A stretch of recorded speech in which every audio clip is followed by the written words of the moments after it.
അതാണ് വിധങ്ങൾ പറയുന്നത്. അതായത് നമ്മളിപ്പോൾ നോമ്പെടുക്കുന്നത് എന്താണ് ഇതിന്റെ ലക്ഷ്യം? മാ തുറമുദ് ഇതിരിക്കുന്ന ഹദീസാണ്. നബിതങ്ങൾ പറയാണ്, മാ മലഅബ്നു ആദമ ബിആൻ ശർറൻ മിൻ ബത്നി. ഒരു മനുഷ്യൻ ഫില്ല് ചെയ്യുന്ന നിറക്കുന്ന പാത്രത്തിൽ വെച്ച് ഏറ്റവും മോശപ്പെട്ട പാത്രം അവന്റെ പള്ള എന്ന പാത്രമാണ്. ബക്കറ്റ്, കോപ്പ അല്ലെങ്കിൽ കുടുക്ക, ഏത് പാത്രമാട്ടെ നമ്മൾ നിറക്കുന്ന പാത്രങ്ങളിൽ വെച്ച് ലോകത്ത് ഏറ്റവും നിറക്കപ്പെടുന്ന മോശപ്പെട്ട പാത്രം അവന്റെ പള്ളയാണ്. ഹസ്ബുബിനു ആദം ഉക്കുലാത്തിൻ യുഖിംന സുൽബഹു. ഒരു മനുഷ്യന് എഴുന്നേറ്റ് നടക്കാൻ പറ്റിയ, അവന്റെ മുതുകിനെ നിവർത്തി നിർത്താൻ പറ്റിയ രൂപത്തിലുള്ള ഫുഡ് മതി. ഒരു മനുഷ്യർക്ക് അത്ര മതി. ഒരു മനുഷ്യർക്ക് എത്ര മതി? ഉക്കുലാത്തിന് കുറച്ച് തിന്ന. എങ്ങനെ? യുഖിംന സുൽബഹു, നീച്ചെടുക്കാൻ പറ്റിയ രൂപത്തിലുള്ള ഭക്ഷണം ഉണ്ടായാൽ മതി. ഫൈൻകാനല മഹാരത്ത, ഇനി കൂടാതെ കഴിവിലാണെന്നുണ്ടെങ്കിൽ തിന്നെ വേണമെന്നുണ്ടെങ്കിൽ നഫുസുലി ത്വാമി, 1/3 ഫുഡിന് ഗ്യാപ്പ് ഇടുക, 1/3 തിന്നട്ടെ. വസുറുസുല്ലി ഷറാബിഹി, 1/3 വെള്ളത്തിന് വേണ്ടിയിട്ടും. വസുറുസുല്ലി നഫസിഹി, 1/3 ശ്വാസോച്ഛ്വാസം നടക്കാൻ വേണ്ടിയിട്ടും. 1/3 ശ്വാസത്തിന് വേണ്ടിയിട്ട് അവിടെ ഗ്യാപ്പ്. ഇങ്ങനെ 1/3 ഭക്ഷിക്കണമെന്നാണ് ഹബീബ റസൂലുള്ളാഹി സ്വല്ലല്ലാഹു അലൈഹി വസല്ലം. ഇമാം തുർമുദി, നസായി ഒക്കെ ഉദ്ധരിക്കുന്ന ഹദീസാണ്, ഇബ്നു മാജ ഒക്കെ ഉദ്ധരിക്കുന്ന ഹദീസാണ്. അപ്പോൾ നമ്മൾ മനസ്സിലാക്കേണ്ടത്, നോമ്പ് എന്ന് പറഞ്ഞാൽ മനുഷ്യനെ നിയന്ത്രണം പഠിപ്പിക്കാനുള്ള ഒരു വലിയ പ്രോസസ്സാണ്, ഒരു പ്രതിഭാസമാണ്. നിയന്ത്രണം ശാസ്ത്രം പറയുന്നത് 21 ദിവസം കൊണ്ട് നമുക്ക് ശീലാകുന്ന ഭക്ഷണം ചെയ്ത് അങ്ങനെ തന്നെ. അതാണ് റമദാൻ 30 ദിവസത്തെ പീരീഡാണ്. നമ്മളെ ശരീരത്തെ മനസ്സ് നിയന്ത്രിക്കണം, മനസ്സിനെ ശരീരം നിയന്ത്രിക്കരുത്. ഒരുപാട് ഫുഡ് കഴിക്കണം എന്ന് നമ്മളെ ശരീരം പറയും, പക്ഷെ മനസ്സ് നിയന്ത്രിക്കുക ശരീരത്തെ. ഇങ്ങനെ നമ്മുടെ മനസ്സിന്റെ അണ്ടർ മൈ കൺട്രോളിൽ നമ്മളെ ശരീരം വരലാണ് നോമ്പിന്റെ ലക്ഷ്യം. അതാണ് ലഅല്ലക്കും തത്തഖൂൻ എന്നൊക്കെ പറഞ്ഞാൽ. തീരെ എപ്പോഴും മധുരം ഉപയോഗിക്കുന്ന ഒരാൾ, നന്നായി പഞ്ചസാര ഉപയോഗിക്കുന്ന ആള്, പഞ്ചസാര ഇല്ലാത്തൊരു ചായ എടുക്കുമ്പോൾ ഭയങ്കര ഇടങ്ങാറായിരിക്കും, ഫീൽ ചെയ്യും, ഒരു രസവും ഉണ്ടാവില്ല, ആകെ ചടപ്പായിരിക്കും. പക്ഷെ അവനത് ശീലിച്ചു നോക്കട്ടെ. പഞ്ചസാര ഇടാത്ത ചായ കുടിച്ച് അങ്ങ് ശീലിച്ചു കഴിഞ്ഞാൽ പഞ്ചസാര ഇട്ട ചായ തൊള്ളേക്ക് വെക്കുമ്പോഴേക്ക് ഇടങ്ങാറായിരിക്കും. എന്താ കാരണം? ശരീരം ഇങ്ങനെ ലയിച്ചു കഴിഞ്ഞു.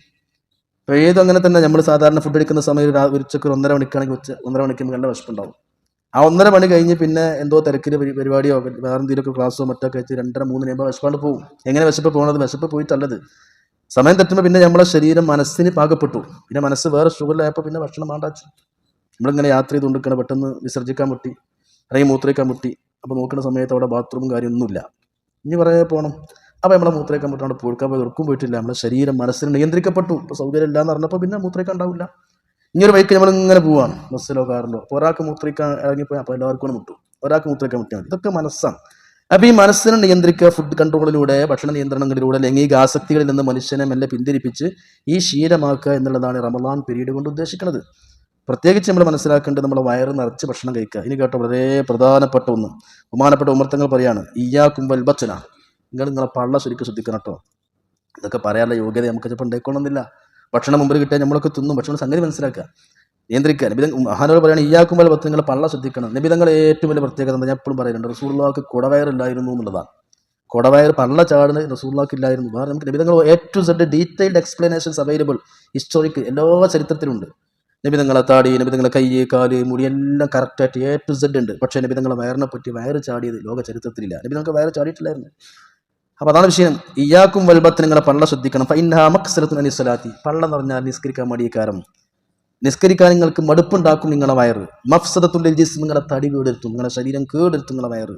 മുഅദ്ദിയത്തുൻ ഇല സഖം, കൊണക്കടിലേക്കും രോഗത്തിലേക്കും നിങ്ങളെ വയറ് നിങ്ങളെ കൊണ്ടുപോകും. 1400 വർഷങ്ങൾക്ക് മുമ്പ്, 14 നൂറ്റാണ്ട് മുമ്പ് പറയാം.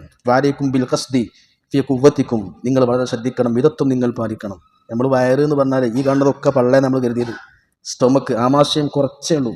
അത് പിന്നെ നമ്മൾ ഫുഡ് അടിക്കണതനുസരിച്ച്, ഭക്ഷണത്തിനനുസരിച്ച് അതിങ്ങനെ അങ്ങനെ നീണ്ട് വിശാലായിട്ട് പോവാണ്. കുറച്ചുള്ളൂ നമ്മളെ വയറ്, ആമാശയം കുറച്ചുള്ളൂ. പിന്നെ പുറത്തുള്ള പിന്നെ വേറെ മറ്റുള്ള ഫിസിക്കൽ ഓർഗൻസാണ്, മറ്റുള്ള അവയവങ്ങളാണ്. ചെറുകുടലുണ്ട്, വൻകുടലുണ്ട്, പാങ്ക്രിയാസ് ഉണ്ട്, കിഡ്നി ഉണ്ട്, ലിവർ ഉണ്ട്, വേറെ ഒരുപാട് വസ്തുക്കളുണ്ട്. ഭക്ഷണം കഴിക്കാനുള്ള സ്ഥലം ഗ്യാപ്പ് വളരെ കുറച്ച് മാത്രമേ ഉള്ളൂ.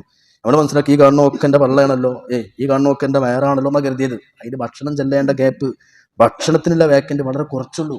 അത് നമ്മൾ മനസ്സിലാക്കുന്നില്ല. ഭക്ഷണം കൂടിക്കഴിഞ്ഞാൽ, കൂടുതൽ പള്ള നിറച്ച് നമ്മൾ ഭക്ഷണം കഴിച്ചാൽ അത് ദഹിപ്പിക്കണമെങ്കിൽ കൂടുതൽ ബ്ലഡ് വേണ്ടി വരും. കൂടുതൽ ബ്ലഡ് വേണ്ടി വരുമ്പോൾ ഹൃദയത്തിന് കൂടുതൽ സ്ട്രെസ് എടുക്കേണ്ടി വരും, സംശയം സ്ട്രെയിൻ ചെയ്യേണ്ടി വരും. Should be strain four digestion. അത് ഭക്ഷണം പിന്നെ നമ്മുടെ വയറ്റിൽ നിന്ന് ഉള്ള ഭക്ഷണം ദഹിക്കണമെങ്കിൽ ഹൃദയം പമ്പ് ചെയ്യേണ്ട രക്തം കൂട്ടേണ്ടി വരും, പമ്പിങ് ശക്തിയായി കൂട്ടേണ്ടി വരും. അങ്ങനെ ശക്തിയായിട്ട് കൂടുമ്പോൾ ഹൃദയത്തിന് സ്ട്രെയിൻ ചെയ്യും. മാത്രമല്ല, ഫുഡ് കോമ എന്നൊരു സംഗതി ഉണ്ട്. കോമ അതായത് ഫുഡ് നന്നായി അടിക്കുമ്പോൾ സമയത്ത് ബ്രെയിനിലേക്കുള്ള സർക്കുലേഷൻ കുറയും. അതുകൊണ്ടാണ് നല്ലൊരു മന്തി തിന്നാൽ, നല്ലൊരു ബിരിയാണി പള്ളർച്ചെന്നാൽ മയക്കായിരിക്കും, ഭയങ്കര ക്ഷീണം, ഭയങ്കര ഉറക്കം, ബ്രെയിൻ കോമയിലായി. അങ്ങോട്ടുള്ള സർക്കുലേഷൻ നിന്നു, കൂടുതൽ ബ്ലഡ് സ്റ്റൊമക്കിലേക്ക് ആമാശയത്തിലേക്ക് ദഹിപ്പിക്കാൻ കൊടുക്കേണ്ടി വന്നു. ഇതൊക്കെ ശാസ്ത്രീയമായ യാഥാർത്ഥ്യങ്ങളാണ്. അതുകൊണ്ട് തന്നെ നബി തങ്ങൾ പറഞ്ഞത് നിങ്ങൾക്ക് കൂടാതെ കഴിയുമെങ്കിൽ 3 തിന്നാൽ മതിയോടോ, അല്ലെങ്കിൽ കുറച്ച് മതി. ഇത് പൂർണ്ണമായിട്ട് നമുക്ക് ഇംപ്ലിമെന്റ് ചെയ്യാൻ കഴിയുമെങ്കിലും കുറച്ചൊക്കെ ശ്രദ്ധിക്കാം.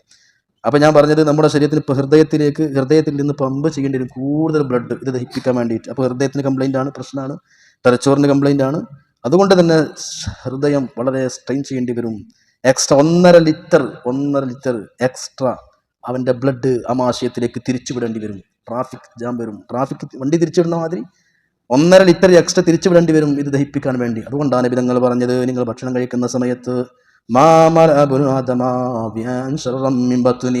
നരക്കപ്പെടുന്ന പാത്രങ്ങളിൽ വെച്ച് ഏറ്റവും ദുർഘടമായ മോശമായ പാത്രം മനുഷ്യന്റെ വയറാകുന്ന പാത്രമാണെന്ന് നബിയുനാ റസൂലുള്ളാഹി. ഇത്രമേ അത്ഭുതമാണ് മനുഷ്യന്റെ ശരീരം. ചിന്തിക്കാനിട്ടാണ്. ഒരു